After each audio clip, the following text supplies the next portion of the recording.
Good morning. Today we do Unit 10, Decolonizing the Mind, Block 8. This is the session 1.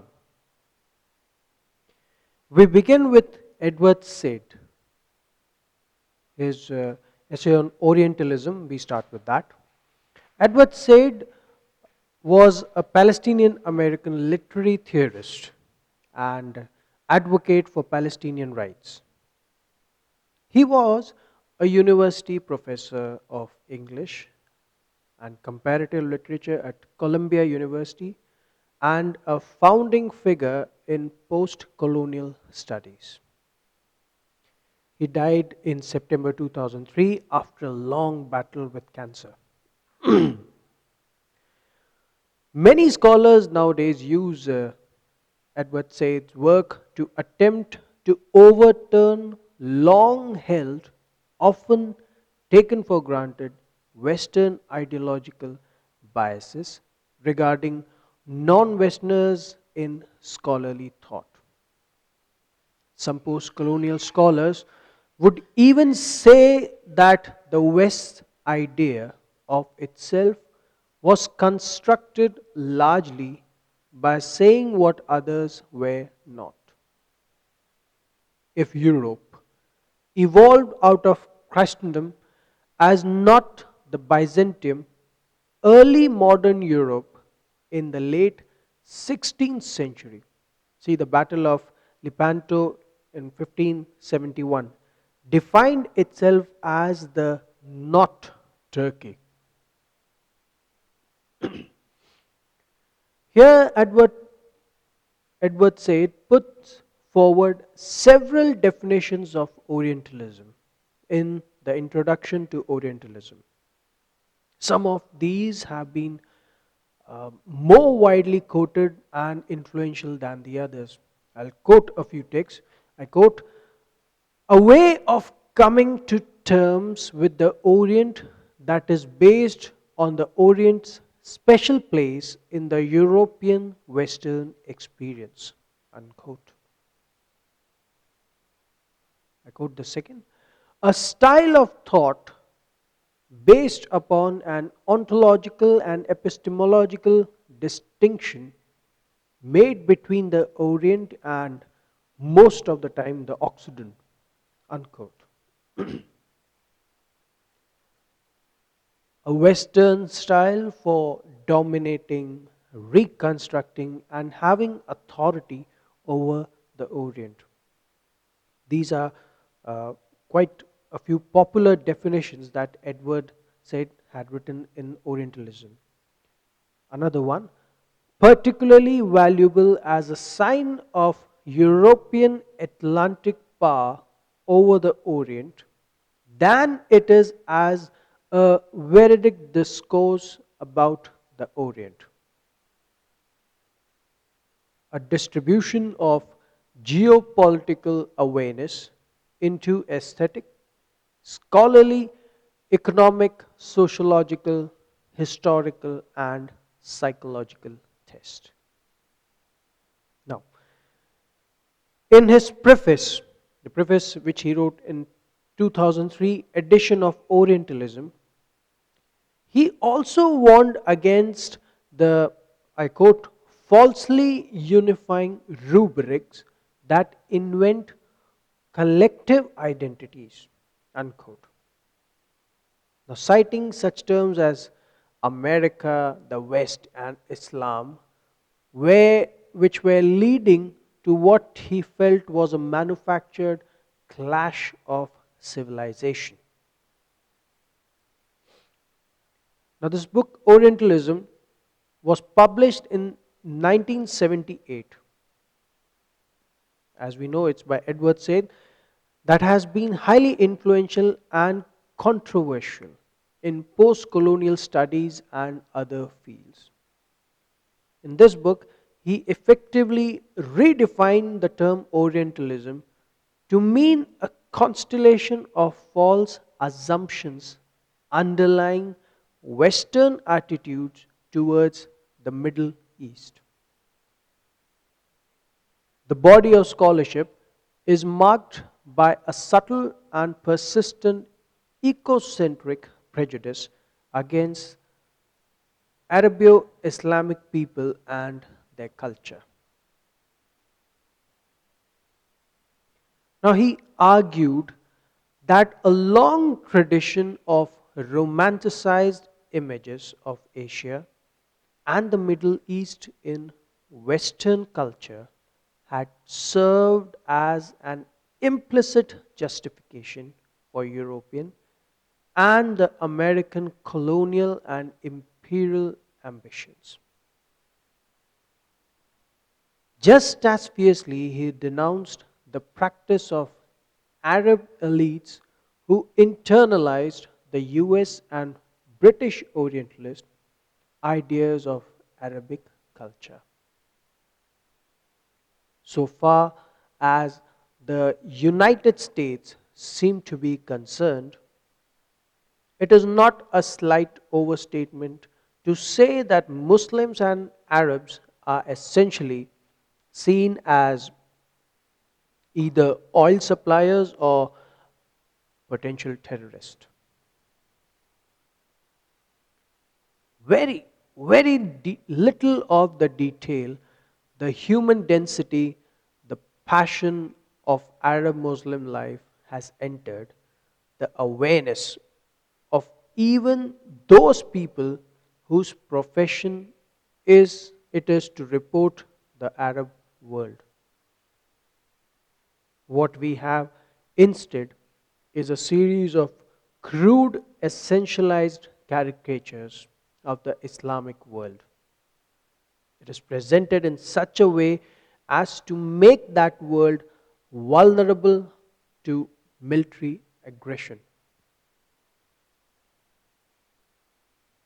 If we talk more about the book, Orientalism, the central idea of Orientalism is that Western knowledge, everything that the West knows about the East, it is not generated from the facts or reality. It is far away from that.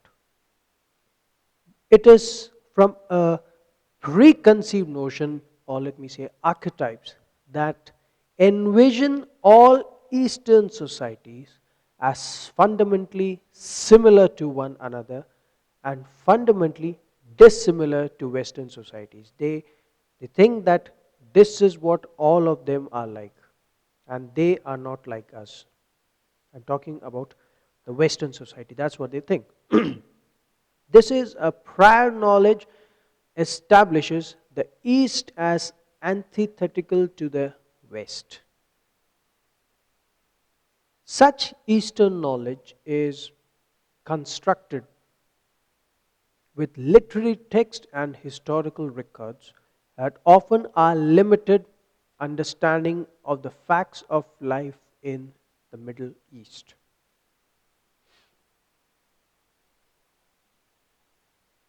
Now, following the ideas of Michael Foucault, Edward Said emphasized the relationship, the connection between power and knowledge in scholarly and popular thinking, in particular regarding European view of the Islamic Arab world.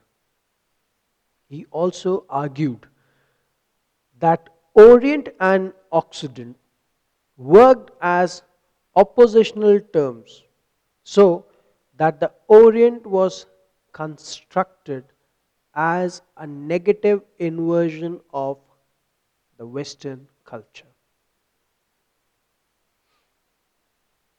Now, the work of another thinker, Antonio Gramsci, was also important in Edward Said's analysis in this area. In particular, we can say that Edward Said had been seen to have been influenced.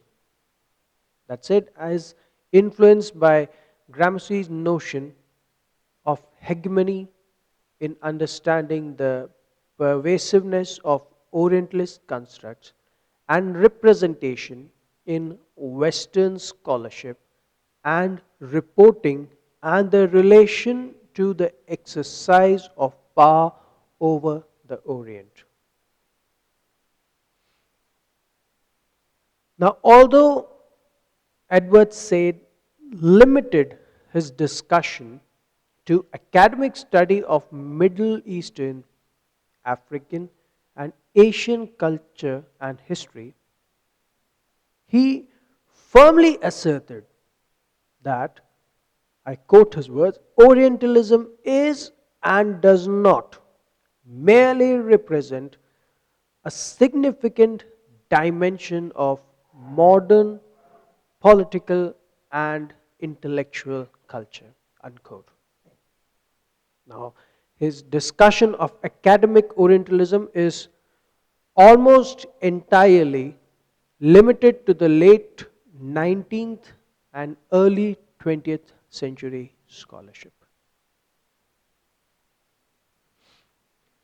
The most academic area studies departments have already abandoned an imperialist or colonist paradigm of scholarship. He names the work of Bernard Lewis as an example to be continued to example of the continued existence of this paradigm. But he also acknowledges that it was already somewhat of an exception by the time of his writing. The idea of an Orient is a crucial aspect of attempts to define the West.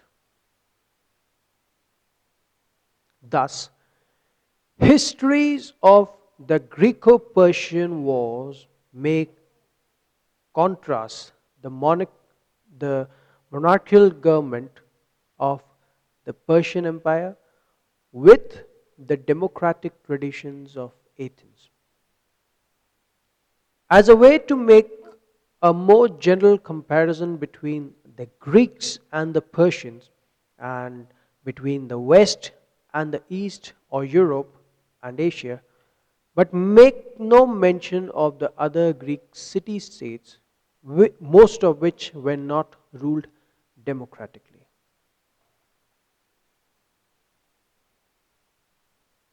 Taking a comparative and historical literary review of European, mainly British and French, scholars and writers looking at, thinking about, talking about, and writing about the people of Middle East.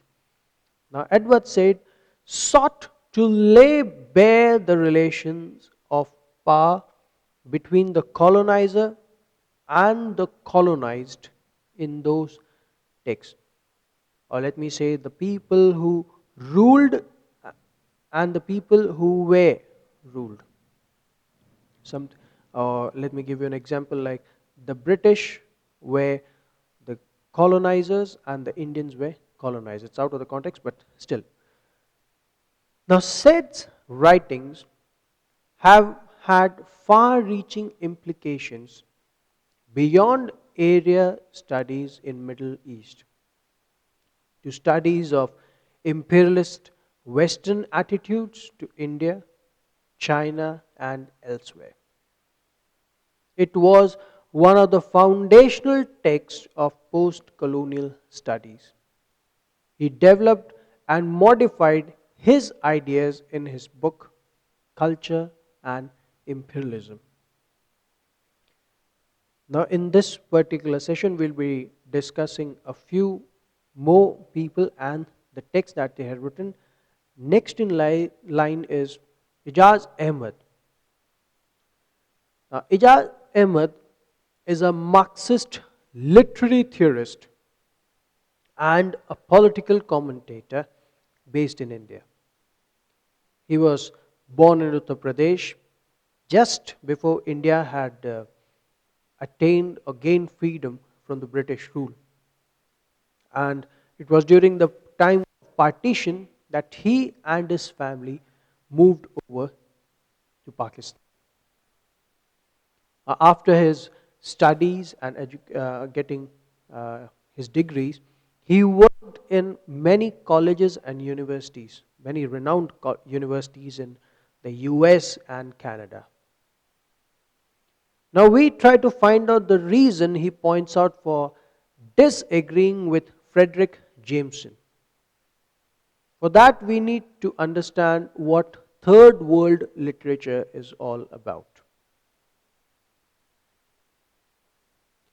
Now, Ahmed's spirited and faintly reproachful rejoinder to Frederick Jameson's third world literature in the era of multinational capital. In the pages of social text, this has become an important document in the canon of cultural theory. Now, the exchange raised fundamental questions regarding the production and distribution of third world text, and Ahmed's incisive analysis of the category of third world literature displayed the impossibility of creating such categories.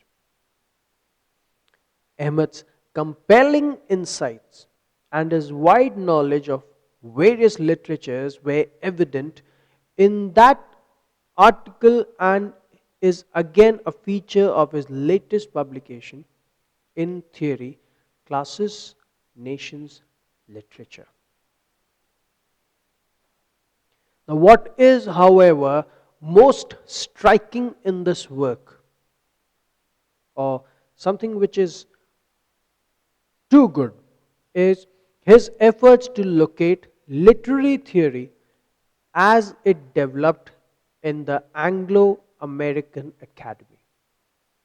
Over the last 25 years, of course, within the framework of what he considers the fundamental dialectic between imperialism, decolonization, and the struggles for socialism, which constitutes the contradictory nature of the world in our epoch.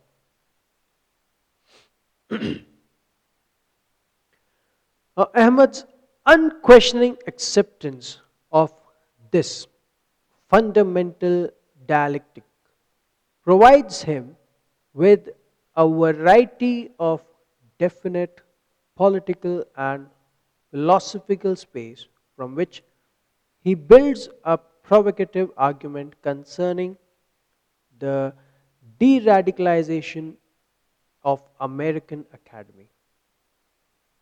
His criticism is always accompanied by a detailed presentation and elaboration of the significant historical events of the time.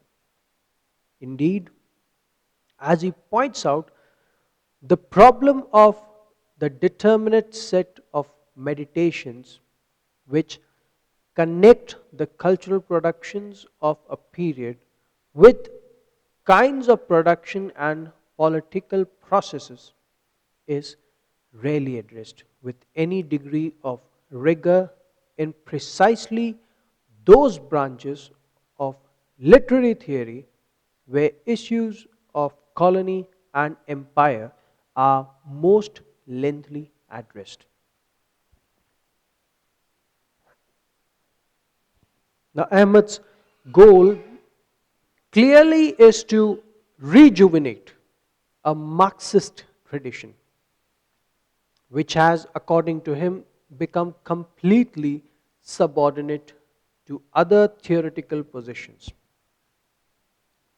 Now, in theory, then is a careful Marxist rereading of a particular political configuration of authors and positions which has surfaced in particular branches of literary theory, clustered around questions of empire and colony and migrancy and post coloniality and so on. And these questions have been posed from 1960s onwards.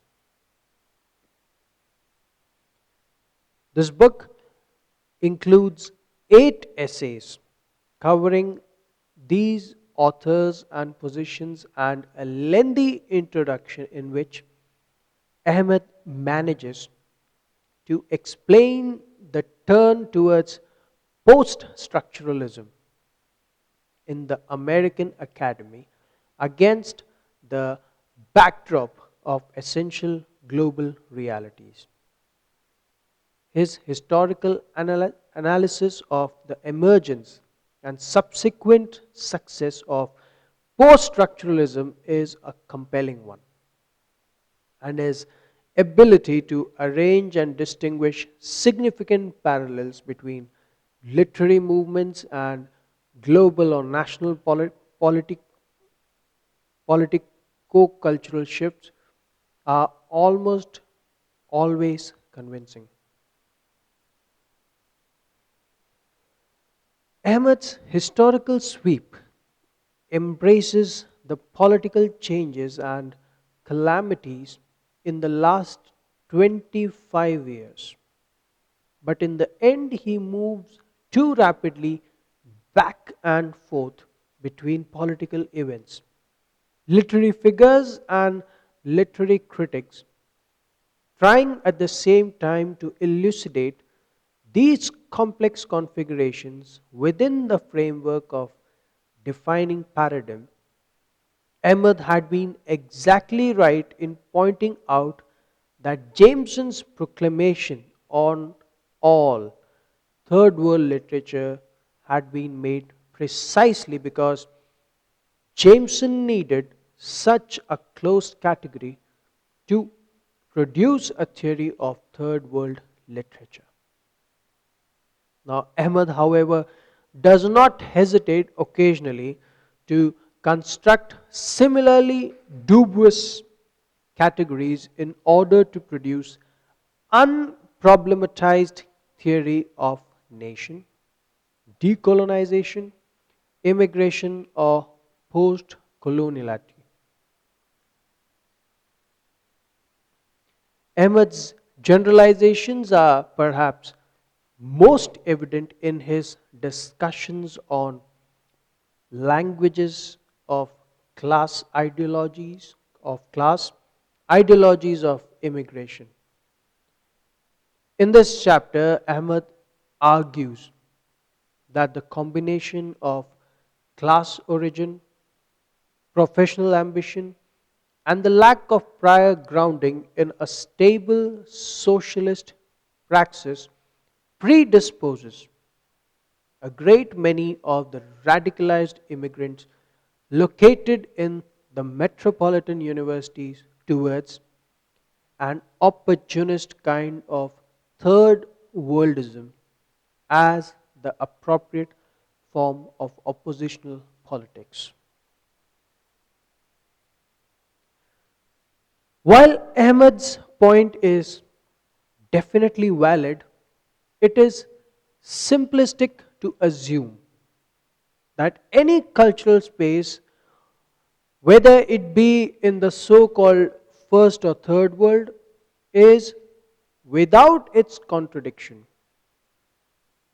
The always ambivalent states or the bourgeois academics who occupies hybrid spaces is inevitably complicit with systems of knowledge.